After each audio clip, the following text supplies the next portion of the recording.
नमस्कार बच्चों। आज जो हमारा टॉपिक है वो प्राचीन भारत के इतिहास में से है आपका, और उसमें विषय है भारतीय संस्कृति की विशेषताएं। उसमें से मैंने आपको पिछले व्याख्यान में थोड़ा बहुत बताया था कि संस्कृति और सभ्यता में क्या अंतर है। तो संस्कृति हमारा रहन सहन, खान पान, रीति रिवाज, त्यौहार उसमें आता है।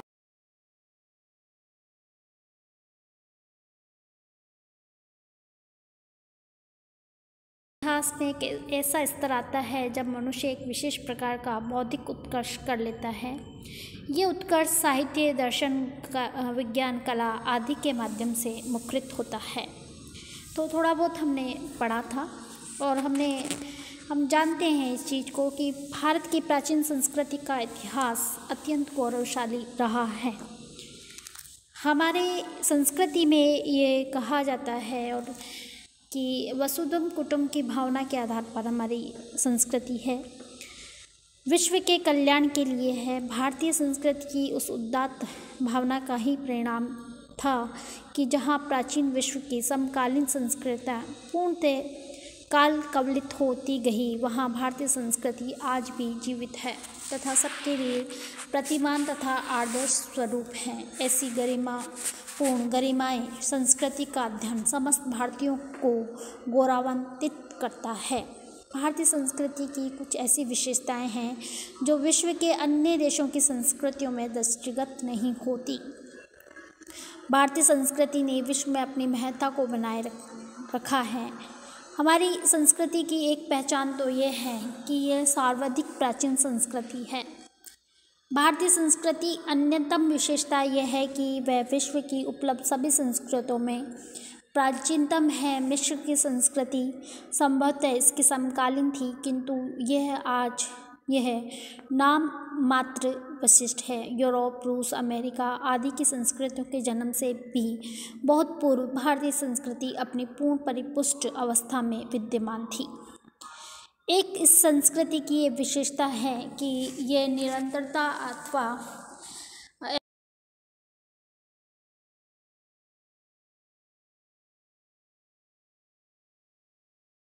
संस्कृतियाँ अपने अपने समय में नितांत परिपुष्ट दिखती हुई भी है, क्रमशः काल के प्रभाव में जर्जर होकर लुप्त भी हो गई हैं।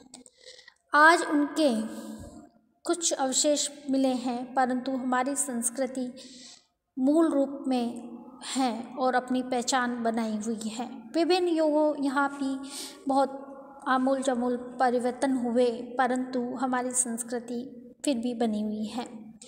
सिंधु घाटी की सभ्यता से भी पूर्व हमारी संस्कृति का आरंभ हुआ है। भारत की भूमि की संस्कृति की परंपरा अक्षुण्ण बनी हुई है।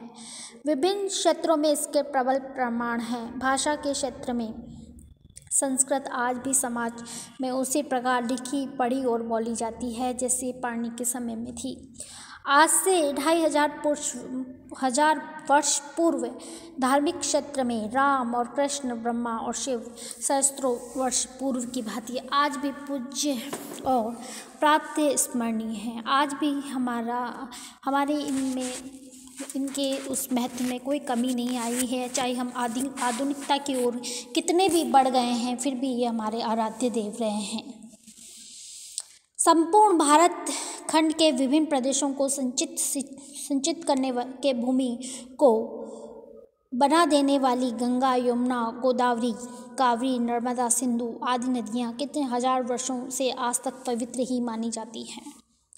आज भी अंत समय अगर किसी मनुष्य का आता है और हमें मालूम हो जाता है कि इसका अंतिम समय नज़दीक है, तो आज भी गंगा जल को पवित्र माना जाता है और ये माना जाता है कि अंतिम समय में इसको पिलाने से मोक्ष की प्राप्ति होती है। तो ये एक साक्षात उदाहरण है कि हम आज भी हमारी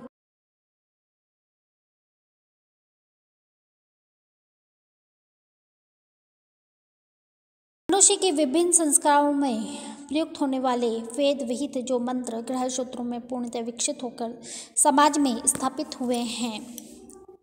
सहस्त्रों वर्ष बीत जाने पर भी पूरे भारतवर्ष में विभिन्न संस्कारों के समय उन्हीं मंत्रों का उच्चारण किया जाता है।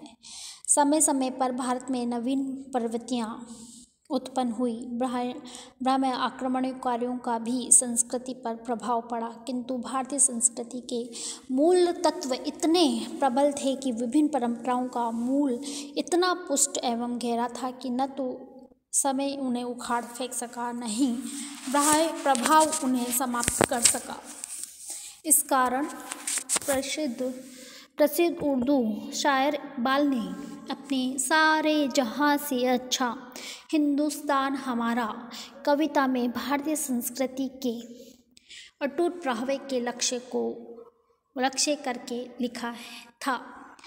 यूनानो मिस्रो रोमा सब मिट गए जहाँ से, यूनानो मिस्रो रोमा सब मिट गए जहाँ से, कुछ बात है कि हस्ती मिटती नहीं हमारी, कुछ बात है कि हस्ती मिटती नहीं हमारी। फिर है आध्यात्मिकता।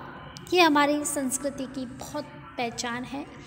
आध्यात्मिकता अथवा धार्मिकता एक प्रकार से भारतीय संस्कृति का प्राण है, जिसने इसके सभी अंगों को प्रभावित किया है।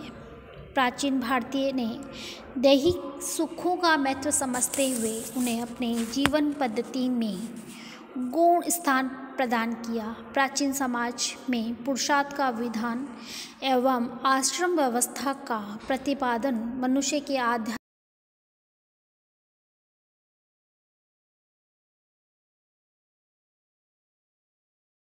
धर्म, अर्थ एवं काम इसमें सहायक हैं। इसमें धर्म को प्रमुखता दी गई है, जो जब जीवन की सभी अवस्थाओं में व्यक्ति की क्रियाओं को प्रेरित एवं प्रभावित करता है। जो धर्म के द्वारा उन्नति करे वही विद्वान एवं गुणवान कहा गया है। धर्म के माध्यम से जीवन यापन करने वाला मनुष्य अंतोगत्वा मोक्ष की प्राप्ति करता है। फिर इसी क्रम में आता है ग्रहणशीलता। हमने किसी न किसी संस्कृति और सभ्यता से ग्रहण करते ही आए हम और करते हैं।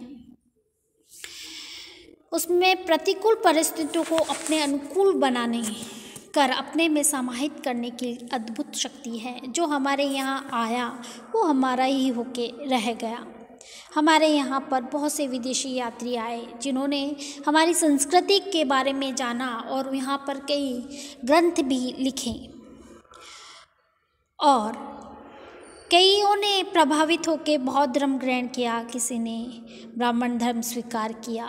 कुषाण शासक कनिष्क जो बिहार का था, उसने न केवल बौद्ध धर्म ग्रहण किया अपितु उसके प्रचार प्रसार में अपने साम्राज्य के सभी साधनों को लगा दिया। हिंद यवन मिलिंद मेंढा ने बौद्ध धर्म में अहत पद प्राप्त किया। तो कहने का मतलब है कि इस संस्कृति से सभी ने कुछ ना कुछ ग्रहण किया। तो बच्चों, इसी क्रम में हम आगे चलते रहेंगे कि हमारी संस्कृति की बहुत सारी विशेषताएं हैं। इसमें समन्वयिता है, सहनशीलता है, सार्वजनिकता है, सार्वभौमिकता है। तो ये अपनी एक विशेषता है।